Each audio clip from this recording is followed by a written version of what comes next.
Bonjour à tous, bienvenue sur la chaîne Wrestling Love. On se retrouve aujourd'hui pour une toute nouvelle vidéo. Lors de cette vidéo, nous allons parler d'un peu d'Indie US, nous allons parler du dernier show de la H2O, qui est le show Misery Business.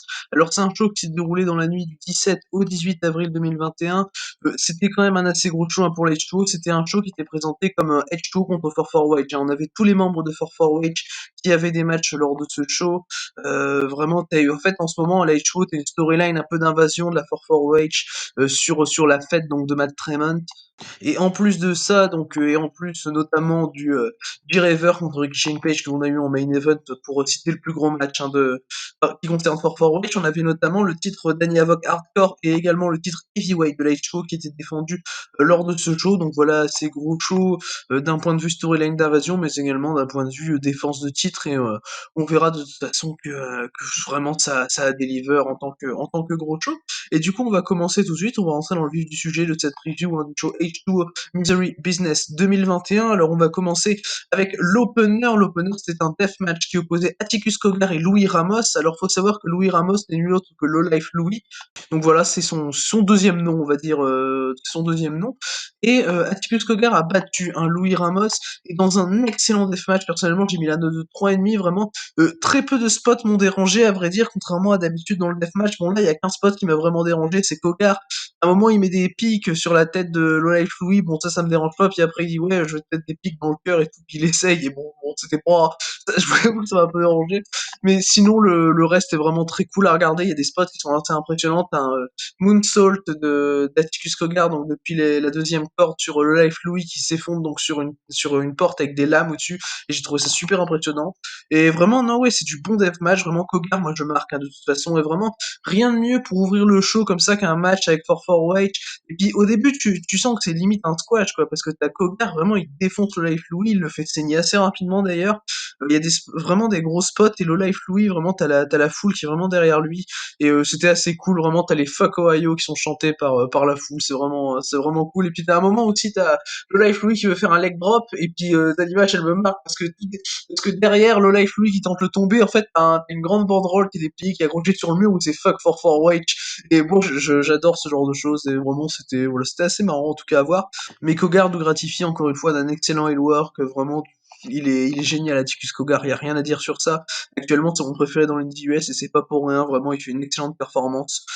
Et du coup, il gagne logiquement pour commencer le show avec de la hit, donc avec une victoire de 4-4-Wage. Moi, j'ai aucun problème avec ça, clairement, c'est assez logique d'avoir commencé ce show avec une victoire de 4-4-Wage. Et donc, j'ai mis 3,5 à ce match remporté par Atticus Cogar. On va maintenant pouvoir passer au deuxième match du show. Le deuxième match du show, c'était également un match qui avait rapport avec 4-4-Wage, puisqu'on avait un match par équipe avec Bobby Beverly et Eric Ryan, donc l'équipe The Young Studs, donc qui font partie de 4-4-Wage, qui affrontaient les Grimy Bastards, Declan Grant et Devon Moore. Et donc on a eu le droit à un vraiment bon match par équipe. Alors personnellement, j'ai mis la note de 3,25. Peut-être que le finish est assez abrupt, et ce qui m'a personnellement un peu dérangé. Je suis vraiment pas fan du finish. Mais bon, c'est logiquement 4-4-Wage qui gagne, donc c'est donc à 2-0 dans ce 4-4-Wage contre H2O en tout cas. Et voilà, je trouve que c'est également une bonne idée de commencer avec un 2-0, vraiment de la grosse suite, vraiment. C'est quelque chose, vraiment, ils ont mis la hit au paquet, hein, les H2O, dans ce show, puis on y reviendra un peu plus tard de toute façon. C'est vraiment le show de la hit, hein. Si vous aimez pas la hit de 4-4-Wage, tu regardez pas le show, parce que vraiment là c'est la hit, la hit, la hit. Et donc Bobby Beverly et Eric Ryan remportent logiquement le match, il y a des bons échanges encore une fois. Declan Grant, c'est quelqu'un que j'avais vraiment bien aimé dans un match contre Chuck Payne il y a pas longtemps. Et bah là, du coup, franchement, je suis que convaincu par sa performance ici. C'est vraiment un bon babyface en équipe avec Devon Moore. Je trouve que ça fit bien personnellement. Et puis bah, voilà, les Youngsters, ils se connaissent super bien. Ils font équipe ensemble depuis 2009. C'est un moment bon, voilà quoi. Ils ont un très bon teamwork. C'est ce qui est assez logique. Et vraiment, je trouve que ce match amène vraiment à beaucoup de choses parce que bah déjà t'as la domination de 4-4-Wage qui se poursuit sur H2O dans le show, et vraiment c'est un match qui a un point assez marquant. Voilà, comme tous les matchs où il y a 4-4-Wage de toute façon dans le show, pour moi c'est des points assez marquants. Et puis également après le match, t'as Bobby Beverly et Eric Ryan qui dit qu'en plus de conquérir comme ça les shows, ils vont prendre les titres, et donc ils challenge Chris Bradley et Christian Ross, donc qui sont les champions par équipe de la H2O, qui ont été couronnés il y a tout juste 8 jours. Et bah voilà, je trouve ça personnellement très pertinent de faire que les 4-4-Wage veuillent les titres par équipe maintenant, surtout Bobby Beverly et Eric Ryan qui sont quand même l'équipe la plus expérimentée, hein, dans For For White. Et là, ils gagnent un match par équipe. Ils seront les premiers challengers aux champions par équipe, ce que je trouve personnellement assez logique, voilà. Et puis la storyline d'invasion de For For White qui se poursuit. J'ai hâte de voir leur match contre Chris Bradley et Christian Roth. Ça peut être vraiment très cool, en tout cas, ce match de championnat par équipe. Et ça m'étonnerait pas d'ailleurs si ça a lieu du côté de Hardcore Kingdom 5, hein, qui sera le plus gros show de l'année, donc de la H2O Hardcore Kingdom 5, et qui se déroulera en mai. J'ai pas vu la date exacte. J'ai checké vite fait sur IWTV, mais donc voilà, il faut signaler, voilà, Hardcore Kingdom, c'est le plus gros show de l'année de la H2O. Il se déroulera le 22 mai. Voilà, il se déroulera dans la nuit du 22 au 23 mai, Hardcore Kingdom, et j'espère que ce match de championnat tag aura lieu lors de ce show. On va maintenant du coup passer après ce challenge au troisième match de la carte, donc un troisième match avec For Wedge, puisqu'on a eu Gregory Iron contre Marcus Matters. Donc évidemment Marcus Matters, donc un élève de la fête de Matt Tremont, de la H2O. Je crois également que c'est l'élève de G-Rever également, Marcus Matters.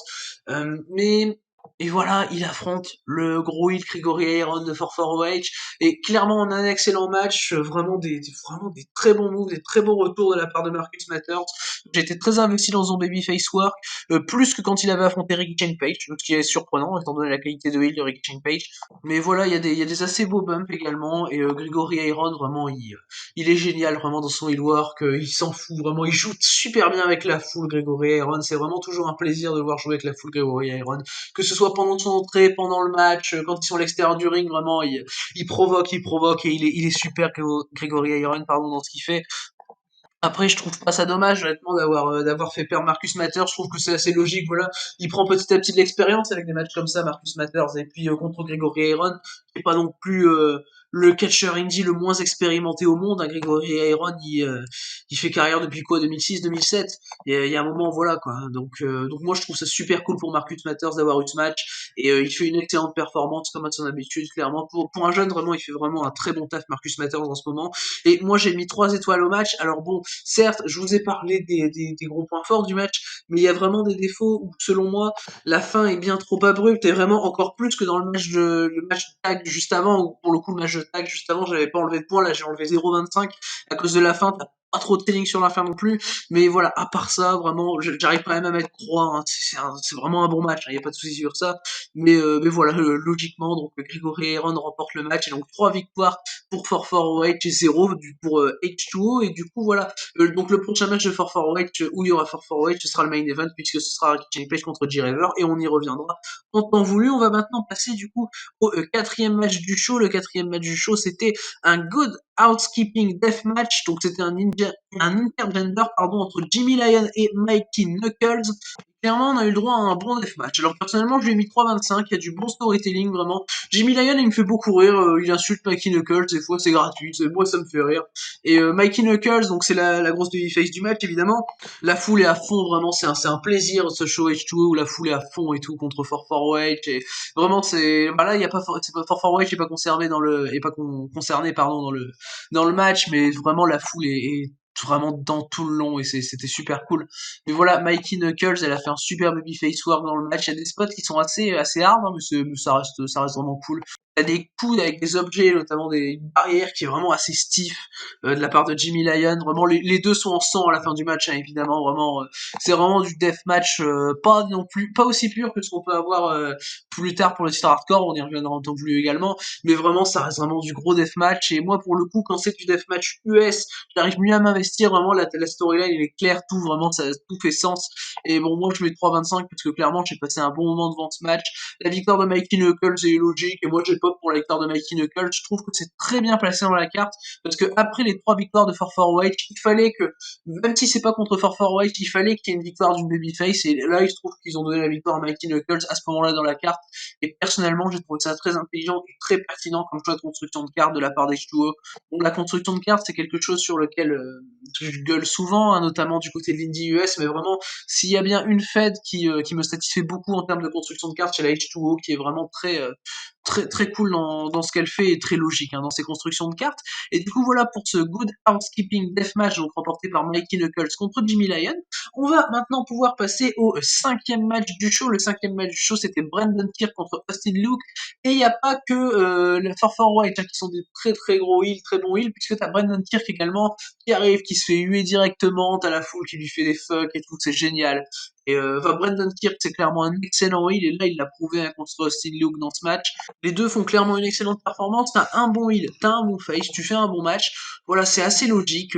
Personnellement, j'ai mis la note de 3,25. J'hésitais entre le 3,25 et le 3,5. Je suis resté sur le 3,25. La fin est cool, vraiment. Le moment pour Austin Luke qui arrive à battre Brandon Kirk, c'est assez cool. Vraiment, 2 victoires de Babyface d'affilée. Bon, après Mikey Knuckles, Austin Luke, voilà. Ça atténue un peu les grosses victoires de 4-4 en début de show. Et c'est vraiment, encore une fois, très bien fait, très logique. Ça se suit très bien. Et c'est super digeste. Voilà, c'est un show qui est super digeste en termes de construction. Et puis bon, évidemment, Brandon Kirk, il est bien dans son rôle de bâtard vraiment tout le match, où il va pas spécialement chercher à faire du bien à Austin Luke, et on va pas se mentir. On part sur des armes, tout ça, enfin voilà, c'est quand même assez cool. Et donc voilà, Brandon Kirk, très bon heal qui selon moi porte le match, carrément, je pense.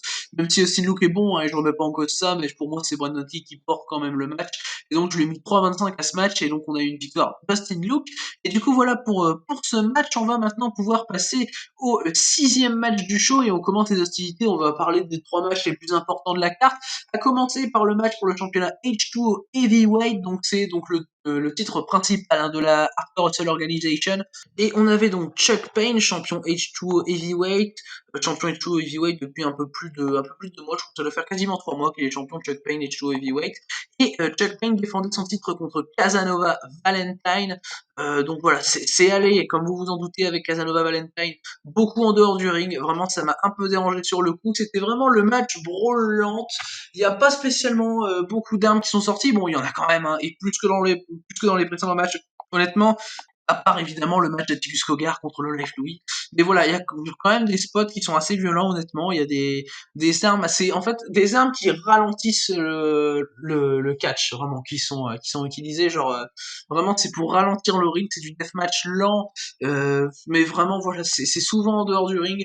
Quelques séquences en dehors du ring non plus, honnêtement. Je suis pas le plus grand fan de ce genre de séquence. Je suis pas non plus le plus grand fan de Casanova Valentine, honnêtement. On a au final une victoire de Chuck Payne que je trouve assez logique. Évidemment, il n'allait pas avoir un règne aussi court. Chuck Payne, vu comment il est booké, il est quand même booké assez fort, vraiment gros powerhouse qui défonce tout. Et vraiment dans le match, je suis pas fan de la fin du match, honnêtement. Il y a une grosse lariat de Chuck Payne. Bon, voilà, ça reste, euh, ça reste correct. Donc, moi, je peux être plus de 75 personnellement parce que je suis pas très impliqué dans cette brawl lente qu'ils ont eue, qui m'a un peu saoulé par moment et que je l'ai trouvé peut-être un petit peu trop longue. Après, c'est normal de leur avoir donné du temps. C'est le titre H2 Heavyweight. J'aurais peut-être vu d'ailleurs ce titre H2 Heavyweight légèrement plus haut dans la carte. En plus, vu que t'avais Casanova Valentine qui est quand même assez connu, ils auraient peut-être pu le mettre en pré-main event. Pour évidemment, main event, c'était logique d'avoir Shane Page contre J-Raver, y a pas de souci. Surtout vu ce qui se passe après, on en parlera.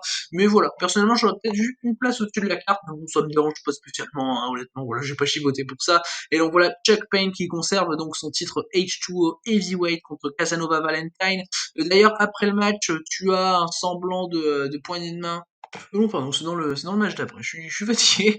Mais du coup, voilà pour ce match de championnat H2O Heavyweight. On va maintenant pouvoir passer au deuxième match de titre que l'on avait lors de ce show. Et le deuxième match de titre, c'était donc le match pour le championnat Danny Havoc Hardcore. On avait Ben Sullivan qui défendait son titre contre Jeff Cannonball.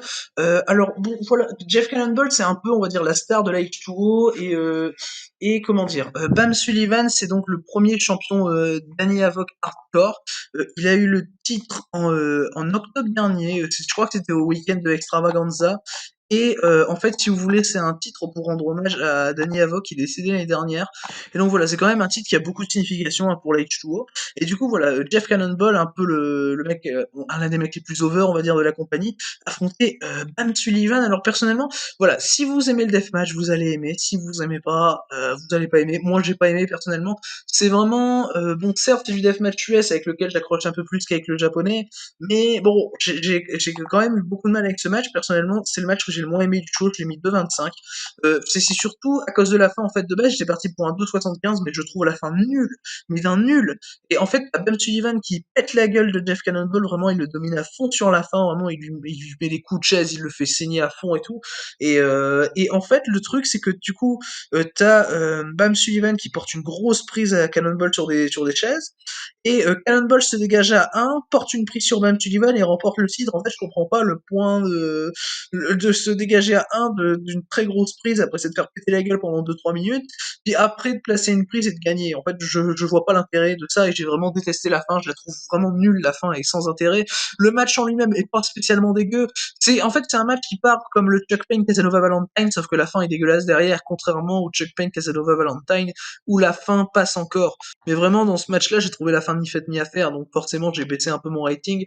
Mais voilà, ça reste vraiment du deathmatch pur, on va dire, avec évidemment des spots bien violents, de la brawl assez lente, et voilà, du coup, ce qui est logique, bon, c'est le titre hardcore, et puis en pré-main event, bon, je suis pas spécialement de fou, ok, avec le fait que ce soit le pré-main event, j'aurais plus vu, comme je l'ai dit, le H2O Heavyweight en pré-main event, puis surtout que en fait, je trouve moins épuisant le H2 Heavyweight. Donc vraiment, dans la configuration d'arriver à ton main event moins épuisé, je pense que le H2 Heavyweight aurait été mieux. Mais bon, voilà, ça reste un petit choix. Et puis on peut passer outre. Il y a pas de problème avec ça. Et du coup, c'est Jeff Cannonball, hein, qui remporte le championnat de Danny Havoc Hardcore, donc qui est donc le deuxième champion pour cette ceinture. Et donc, comment dire, Jeff Cannonball, voilà. Jeff Cannonball est donc le premier à la H2O à réaliser un peu le Triple Crown, on va dire, à être champion heavyweight de la H2O, à être champion par équipe de la H2O et à être champion Danny Havoc Hardcore de la H2O. Donc ce que je trouve quand même très bien pour Jeff Cannonball, parce que c'est clairement l'un des mecs les plus over de la compagnie. Vraiment, il est vraiment beaucoup supporté, Jeff Cannonball.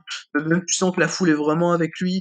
Enfin voilà, il avait pas eu de titre à la H2O depuis quand même septembre 2020. Il avait eu un long règne de champion tag avec Mitch Vallon. Et depuis, il avait plus de titre à la H2O, et moi je trouve ça bien de lui donner le titre hardcore personnellement contre Bob Sullivan. Alors du coup, en fait, l'après-match, voilà, je voulais en parler tout à l'heure, mais c'est pas le bon match.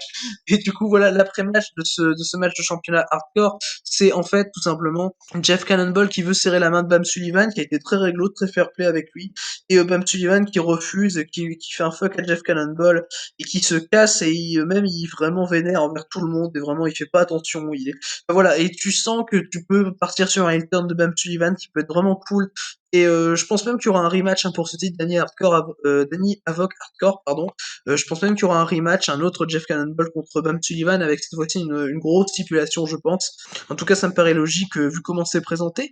Mais du coup, voilà pour ce pré-main event et pour ce deuxième, donc des deux matchs de titre que nous avions lors de ce show H2O Misery Business. On va maintenant passer au main event du show. Le main event du show qui était teasé depuis déjà quelques semaines, c'était Ricky Shane Page contre G-Raver. Donc Ricky Shane Page, hein, le leader, hein, de 4-4-OH, donc dans cette storyline d'invasion de 4-4-OH sur H2O contre G-Raver, le mentor de Marcus Matters, si je dis pas de bêtises, Marcus Matters qui avait perdu contre Ricky Shane Page en main event d'un show fin mars de la H2O. Et donc voilà, derrière t'as G-Raver qui est arrivé pour challenger Ricky Shane Page, et donc on en est arrivé à ce match en main event de Misery Business.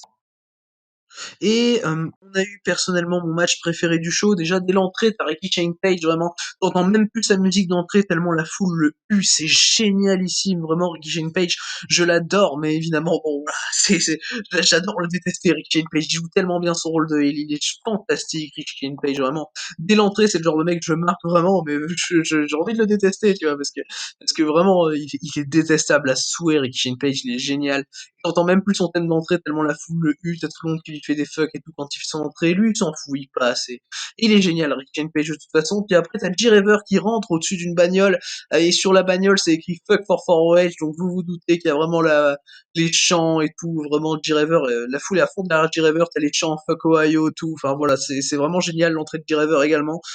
Et puis clairement, on a le droit à un excellent match derrière, donc vraiment c'est génial, vraiment c'est un très bon deathmatch, des très bons spots, des très bons retours de la part de G-Raver. T'as notamment un moment dans le match où Marcus Matters en fait, tu penses qu'il est venu là pour vraiment le soutenir moralement parce qu'il est en train de se faire défoncer par Ricky Shane Page. Et en fait, non, en fait, il passe un objet à G-Raver que G-Raver c'est des pics qu'il peut planter dans le crâne de Ricky Shane Page pour revenir dominer. Finalement, t'as un nearfall de Ricky Shane Page sur un diving double knee strike de G-Raver que j'ai trouvé super cool, ce near fall de Rick Page, vraiment. Et ça amène de la tension au match, vraiment, c'est un match qui est très très tendu entre les deux. C'est vraiment un match qui est basé aussi sur le fait que ce soit la première fois que les deux se retrouvent en un contre un, et vraiment ça a été dit dans le pro package de toute façon, c'est vraiment basé sur ça, sur le fait que ce soit le first time ever entre Rick Page et G-Raver. G-Raver qui se présente un peu comme le défenseur de H2O, le combattant contre 448. T'as même G-Raver à un moment qui se dégage d'un chokebreaker, ce qui est pour moi pas rien, se dégager d'un chokebreaker de Ricky Shane Page. Mais finalement, Ricky Shane Page va remporter ce match, voilà. Assez logiquement, c'était un main event qui était assez long, qui a pris son temps. Il y a eu beaucoup de claquages sur la fameuse voiture de G-Raver qui était rentrée avec écrit Fuck for 408. Enfin voilà, c'était quand même assez cool, des séquences à l'extérieur du ring qui étaient, comme vous le comprenez, assez nombreuses. Et bon voilà, vraiment, j'ai vraiment bien aimé le match. C'est mon match préféré du show, donc je lui ai mis la note de 3,5. C'est un match que je conseille vraiment en tout cas. Et du coup, voilà, après ce match, on va passer à l'après-match du show, donc ce qui a conclu le show, parce que c'est quand même hyper important, je trouve, ce qui a conclu le show. En fait, après la célébration de Ricky Shane Page, hein, sur le ring, tu as Matt Tremont lui-même, le bulldozer, le patron de la H2O, qui est venu de lui-même sur le ring. Vraiment, donc, tu sais pas à quoi t'attendre, vraiment, parce qu'il faut que je rappelle, dans la storyline, c'est Ricky Shane Page qui a mis à la retraite Matt Tremont, donc le président de la H2O. Et là, il vient un peu le narguer sur son terrain, on va dire. Et on a eu le droit à un face-off assez court, mais vraiment assez révélateur entre Matt Tremont et Rick Shane Page. Matt Tremont rentre sur le ring, Rick Shane Page lui fait signe, tu peux me frapper, t'inquiète pas. Et puis du coup, t'as tous les mecs de 448 qui arrivent attaquer Matt Tremont. Évidemment, t'as les mecs de l'académie de Matt Tremont, hein, les mecs de l'académie de la H2O qui viennent le défendre, mais 448 défonce tout le monde. Et enfin voilà, Matt Tremont se prend une grosse raclée, hein, par 448 dans cet après-match. Ils vont même prendre la femme de Matt Tremont qui essaie de venir défendre son mari, et en fait ils vont la coincer pour essayer de faire réagir Matt Tremont. Matt Tremont va essayer de sortir du ring, il arrive pas, et il place du coup G-Raver qui était resté là, il place G-Raver non, ils placent du coup Matt Tremont qu'ils ont pris au préalable pour le mettre en dehors du ring, pour le frapper un coup. Ils le placent sur le capot de la bagnole avec écrit Fuck for 408. Ricky Shane Page prend G-Raver qui restait là KO, enfin voilà. Il prend G-Raver, il lui porte une powerbomb sur Matt Tremont sur le capot de la bagnole, et et derrière t'as Matt Tremont qu'on voit complètement KO pour finir ce show. Vraiment le président de la fête qui se met KO par Ricky Shane Page, c'est quand même pour moi, c'est quand même un moment super fort qu'on a vécu dans cet après-match de Ricky Shane Page G-Raver.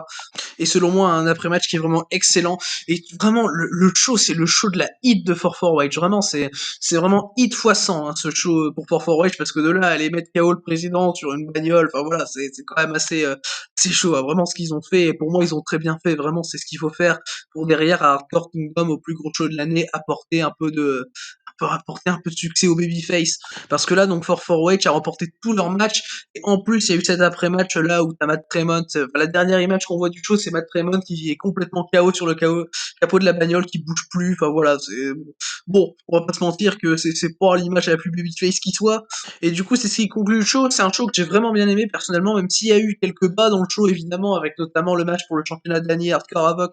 Danny Havoc Hardcore, je vais y arriver un jour, qui était pour moi le moins bon match du show, mais ça reste vraiment un très très bon show de la part de la H2O, très digeste, très plaisant à voir, très bien construit, et surtout vraiment ils ont pas hésité à mettre de la hate avec 448. Selon moi, ils ont très bien fait. C'est une storyline qui est super intéressante, probablement actuellement après la fin donc de la storyline Ricky Shane Page Nick Gage, ma storyline préférée, et selon moi la storyline la plus intéressante, hein, dans l'Indie US actuellement, cette invasion de 448 à la H2O. Et ils ont très bien continué la chose. Alors personnellement, si j'ai des matchs à conseiller du show, c'est le Rick Shane Page contre G-Raver et le Atticus Cogar contre Louis Ramos. Ce sont donc le main event et l'opener que j'ai à conseiller. C'était vraiment deux très très bons matchs dans leur style, vraiment voilà. Et sinon, vraiment pour ceux qui, vraiment, je pense que pour ceux qui vraiment aiment beaucoup le deathmatch, je pense que le Chuck Payne Casanova Valentine peut paraître super. Vraiment, je pense vraiment. Donc je vous le conseille si vous aimez vraiment beaucoup le deathmatch, le match pour le championnat H2O Heavyweight. Et du coup, voilà pour ce show. Du coup, voilà pour ce show H2O Misery Business 2021. Donc voilà pour cette review. Merci à vous d'avoir écouté cette vidéo. Et du coup, d'ici les prochaines vidéos, je vous dis à la prochaine.